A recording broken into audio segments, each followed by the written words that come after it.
তাওয়াক্কুলটা ওই লেভেলে নাই, অথবা ওই লেভেলে তাওয়াক্কুল হলেই আমরা সেটা পেতে পারি।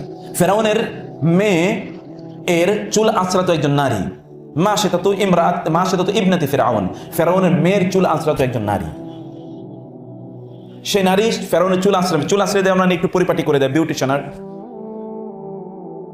চুল আঁচড়ে দিকে তার চিরুনিটা পড়ে যায়।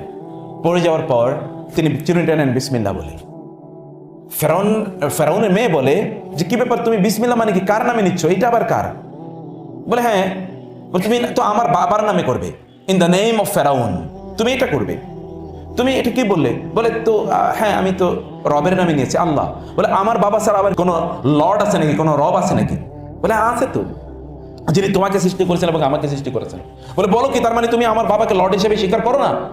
বলে না, কেন স্বীকার করবো, লর্ড তো একজনই, স্রষ্টা তো একজনই। বলে তাহলে বাবার কাছে কিন্তু বলে দেবো। বলে দাও। বাবাকে যখন বলে দেওয়া হলো, আপনি জানেন পরবর্তী ঘটনা।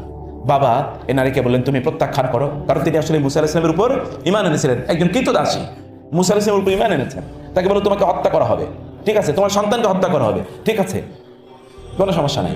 তার সামনে তার সন্তানগুলো হত্যা করা হবে, অন্য সন্তানগুলোকে পরীক্ষা গঠন করা হলো।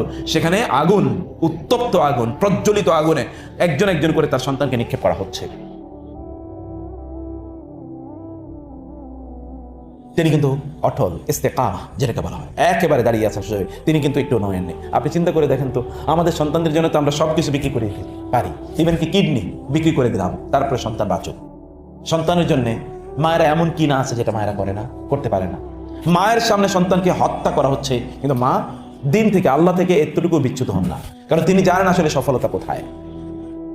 তার সর্বশেষ দুধের সন্তানটি, যে সন্তানটি দুধ খায়, এরকম সন্তানটিকে যখন টেনে নেওয়া হতো তাকে হত্যা করা হবে, তখন মা চিন্তা করেন একটু তিনি, এবার একটু কি, শি ওয়াজ মুভড। কারণ সবচেয়ে ছোট সন্তানের প্রতি তো এমনি সবার কি থাকে, মায়া একটু বেশি থাকে।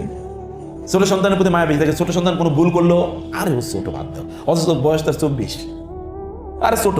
বড় বলছে বাবা মা তুমি কিন্তু ওর প্রতি এক্সট্রা করো, ও আমার সবচেয়ে ছোট সন্তান না, আমার সবচেয়ে ছোট সন্তান, ওর প্রতি সবচেয়ে ভালোবাসা বেশি থাকে। এই ছোট সন্তানকে যখন কেড়ে নেওয়া হচ্ছে, তখন মা ওয়াজ এ লিটল বিট মুভড।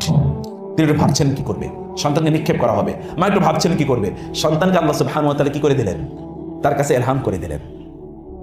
এবং এই পিচ্চি বাচ্চা, দুধের বাচ্চা, কথাবার্তাও কিন্তু বলতে চায় না, এর বাচ্চার মুখ থেকে কথা বের হয়ে আসলো, মা তুমি ভয় করো না, ফেরাউনের জাহান্নাম, ফেরাউনের আগুন আল্লাহ সুবহানাহু ওয়া তাআলার জান্নাত।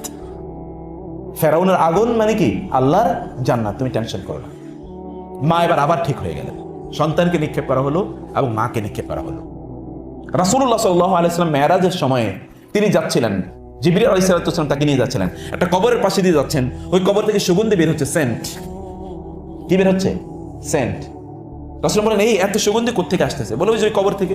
বলে কবর থেকে মানে কার কবর এটা? বলে আপনি জানেন না? না। বলে ওই যে ফেরাউনের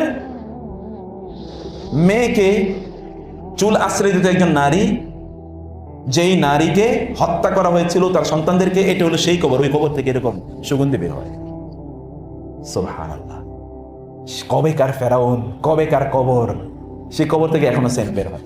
আমাদের কবর থেকে কি বের হবে কে জানে, সেটা আল্লাহ তাআলাই ভালো জানে। কি অসাধারণ! তাতানাজ্জালু আলাইহিমুল মালায়েকাতু আল্লা তাখাফু ওয়া লা তাহজানু, ভয় নাই, ডর নাই, ফেরেশতারা তাদের মধ্যে অনুভূতি তৈরি করে দেয়। অতএব একটি কাজ, এটা কখনোই ভোলা যায় না, সবসময় নির্ভরতা রাখেন কার উপর? আল্লাহ। হাসবুনাল্লাহু ওয়া নি'মাল ওয়াকিল। যদি আপনি এটা বলতে পারেন, ইব্রাহিম আলাইহিস সালাম বলেছেন হাসবুনাল্লাহু ওয়া নি'মাল ওয়াকিল, তাকে নিক্ষেপ করা হয়েছিল আগুনে, কিন্তু আগুন কি হয়ে গেল? ইয়া নারু কুনি বারদাও ওয়া সালামান আলা ইব্রাহিম, হে আগুন তুমি বারদাও ওয়া সালামান হয়ে যাও ইব্রাহিমের জন্য। বারদান ওয়া সালামান, বারদান মানে হলো কি শীতল, আর সালামান মানে হলো প্রশান্তিময়। আপনি এসির মধ্যে আছেন কিন্তু ঠান্ডা লাগতেছে না, আপনি একটা উষ্ণতা ফিল করছেন, একটা ভালো লাগা। এসিও চলছে, ঠান্ডাও নাই, তার মানে কি এটা অন্যরকম একটা সিচুয়েশন। এটা ওই রকম তিনি ফিল করছেন না, কারণ ঠান্ডাও মানুষের জন্য কি একটা কঠিন, একটা কঠিন অবস্থা, একটা ক্ষতি। বরং ঠান্ডার মাধ্যমে বেশি যন্ত্রণা হয়। প্রচন্ড শীতে মানুষ মারা যায়, প্রচন্ড শীতে মানুষ মারা যায়। শীত আপনি অনেক বেশি সহ্য করতে পারেন না, অনেক বেশি। রাসূলুল্লাহ সাল্লাল্লাহু আলাইহি ওয়াসাল্লাম জাহান্নামের বর্ণনা করতে গিয়ে তিনি বলেছেন, জাহান্নামের শাস্তির একটা কঠিনতম শাস্তি হলো কি, এটা বরফে পরিণত হবে, শীত ভয়ঙ্কর, শুধু আগুন না, এটা জাহান্নামের মাধ্যমে এটা তৈরি হবে। যাই হোক, আমরা যেটা বলছিলাম, আপনি যদি আল্লাহ সুবহানাহু ওয়া তাআলার উপর তাওয়াক্কুল করতে পারেন, তাহলে ইব্রাহিম আলাইহিস সালাতু ওয়াস সালামের জন্য যেমনিভাবে আল্লাহ তাআলা আগুনকে এরকম শীতল করে দিয়েছেন, প্রশান্তিদায়ক করে দিয়েছেন, আপনার জন্য কি সেটা করতে পারেন না? আল্লাহ কি এখন বৃদ্ধ হয়ে গেছেন নাকি, যে তার শক্তি একটু কমে গেছে আগের চেয়ে? না। তাহলে আমাদের তাওয়াক্কুলটা ওই লেভেলে নাই, অথবা ওই লেভেলের তাওয়াক্কুল হলেই আমরা সেটা পেতে পারি।